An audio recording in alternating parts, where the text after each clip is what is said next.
Bonsoir Hervé. Bonsoir Pascal. Le simultané mondial de Blitz vient de se terminer. Nous sommes réunis à Lys dans l'Essonne et tu es l'heureux vainqueur sur le centre de Lys et même on a fait une compilation rapide sur le comité. Donc félicitations. Est-ce que tu peux te présenter en quelques mots et nous dire depuis combien de temps tu joues au Scrabble ? Hervé, voilà, j'ai débuté Scrabble l'année dernière, c'est-à-dire en 1976, donc ça fait 47 ans en fait.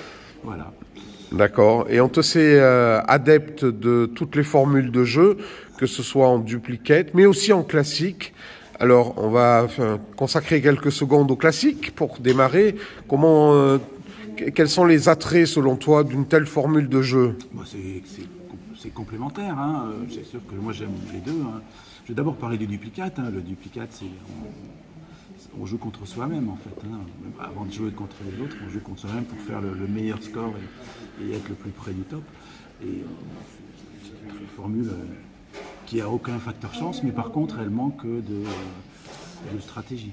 Moi, j'aime bien le classique parce qu'il y a la dimension stratégique. Puis c'est le fait de rencontrer des joueurs en face à face, 2 à 2.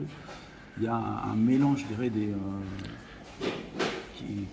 un mélange entre catégories de joueurs qui n'existe pas au duplicate. Au duplicate, on a quand même tendance, à part en club, hein, oui. On est qu'en tournoi, on a quand même tendance, les premières séries, à parler entre première série ou deuxième série. Et puis, en classique, on parle avec tout le monde. C'est un des attraits effectivement de cette formule de jeu. Alors en ce qui concerne le Blitz, certains te surnomment le Lucky Luke du caramel. On sait que tu es brillant, tu as obtenu par le passé de très bons résultats. Aujourd'hui, quel est ton négatif ? Moi 78, je ne sais pas si c'est brillant, c'est bien, mais bon, brillant, n'exagérons pas. Hein. D'accord. Il est beaucoup plus rapide que moi.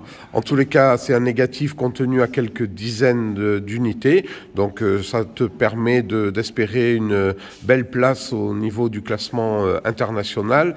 Est-ce que tu peux nous commenter ? Alors cette vidéo sera diffusée après 23 heures. Donc tu peux parler en toute liberté des coups joués. Par exemple, le coup de pèlerine. Au bout de combien de secondes l'as-tu vu ? Eh bien, je l'ai vu au bout de 45 secondes. Hein. Lorsque j'ai pris mon bulletin, j'ai dit tiens, ici, j'ai pas pensé à mettre un R à enlier. Puis là, pèlerine. J'ai froissé mon bulletin, j'en ai pris un autre et j'ai eu le temps de l'écrire sans problème. Ce score bon, référencement correct. Parfait. Est-ce que tu as eu quelques frayeurs sur ces 3 manches ou alors les parties, tu les considères comme fluides ? Quels sont tes quelques commentaires ? Fluide, il y a quand même des coups difficiles. Divulga, le coup avec le Joker, me paraît particulièrement difficile. D'ailleurs, moi, je l'ai raté. Hein. J'ai fait Grive-là, je ne sais pas si c'était sous top. J'ai pensé aux arbitres sur ce coup-là, parce qu'un coup avec 2 Jokers qui Scrabble avec une grille ouverte partout en blitz, ça ne doit pas être facile à arbitrer. Alors merci Hervé d'avoir une pensée pour le corps arbitral. C'est vrai qu'il a été mis à rude épreuve durant toute l'après-midi et particulièrement sur ce coup avec double joker. Tu peux nous indiquer également ton point de vue sur le classique. Je crois que tu es adepte de cette formule de jeu. Tu joues en ligne. Oui, je joue régulièrement, presque tous les jours. Je joue les 5 parties. Hein. Ça m'arrive de pas les faire, mais j'aime bien. C'est un très bon entraînement. D'accord. Donc là, tu parles du topping et la saison de classique qui a lieu. Le classique. Oui. Ça permet de s'entraîner en classique également toutes les semaines. Ouais. Effectivement, de varier les plaisirs. Tu es pour la variété des plaisirs. Oui, bien sûr. C'est parfait. Et pas que le Scrabble. Hein. Eh ben voilà, c'est dit. On sait maintenant à quoi s'en tenir. Donc bravo à toi. Et puis encore quelques années à tenir pour faire de toi un quinquagénaire dans la pratique du Scrabble. Voilà, et c'est vrai que tu fais partie de ces joueurs qui sont dans le circuit depuis de nombreuses années. Est-ce que je me trompe si je te dis que tu as démarré sur le comité Dauphiné-Savoie ? Oui, tout à fait. Ouais. C'était quoi, le club de Grenoble ? J'avais 16 ans quand j'ai commencé. Hein, voilà. Maintenant, je suis Vermeil, donc t'as qu'à faire.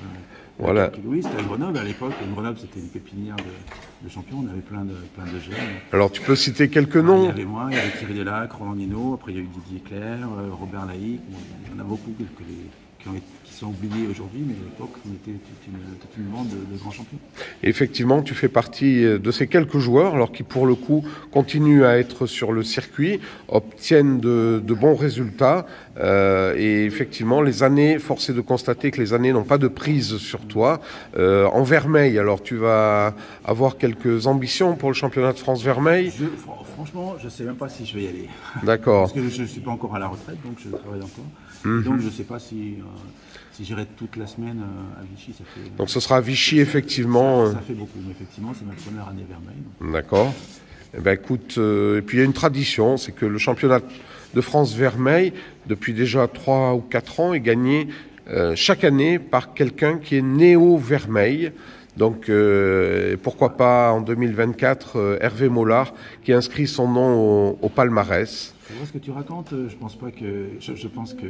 Alors, Guy Delors a dû le gagner. Non, alors Guy Delors l'a gagné 9 fois de mémoire, mais il y a eu le roi qui l'a gagné l'année où il est passé Vermeil. Également pour. Il y a au moins 2 ou 3 titres dans les dernières années qui ont été emportés par un néo-Vermeil. Donc effectivement, pourquoi pas en 2024. En tous les cas, on te souhaite le meilleur si tu es présent effectivement à Vichy. Et puis pour terminer cette petite interview, dans quelques jours, on va basculer sur un autre ODS, l'ODS 9. Est-ce que tu as commencé les révisions des nouveaux mots? J'ai commandé le 9 de carreau la semaine dernière, donc je l'ai reçu. Donc j'ai commencé à le parcourir, mais je suis pas loin du tout. Je suis pas encore loin d'être au point. Par contre, j'ai vu qu'on avait un coup améliorable aujourd'hui, mais facile, hein, c'était WOC, auquel on pouvait mettre un E.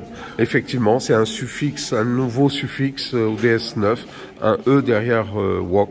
Bon, c'est un bon début déjà pour préparer les mots au DS9.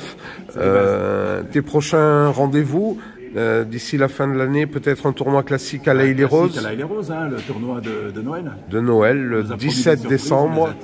Effectivement. Et puis après, en janvier, le tournoi du Perreux sur les bords de Marne. Sans doute, le Perreux, oui. Tu as déjà participé à de nombreuses reprises. J'ai le souvenir d'un mano à mano avec Thierry Chinchol. Exact. Donc, on te souhaite d'excellentes fêtes et puis au plaisir de te retrouver. À bientôt, Hervé. Ça marche, merci. Bye bye.